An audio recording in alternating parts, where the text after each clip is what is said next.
नाव पडले असे सांगितले जाते. याशिवाय कोकणला अपरात म्हणून ओळखले जाते.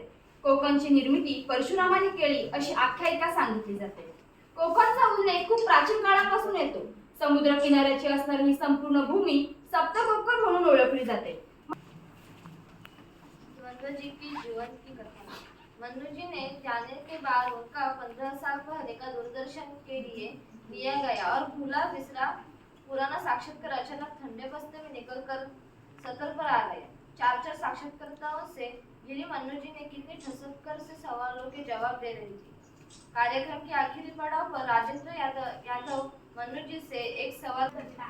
साधारण नोव्हेंबरच्या मध्यावर ताडोबा एक हत्ती माहुताला ठार मारला अशी बातमी एकमेकांनी वर्तमानपत्रात वाचली असेल. त्याचं नाव गजराज होतं. मी सांगतो आहे ही गोष्ट त्याचीच. पण माहुताच्या त्या घटनेनंतर मी त्याला भेटलो. नंतरची डिसेंबरच्या शेवटी माझ्या ठरलेल्या कामांकरता मी नागपूर आणि गडचिरोलीमध्ये जाणार होतो. मध्ये एक रात्र ताडोबा जाणार होतो. तिथे आमचे मित्र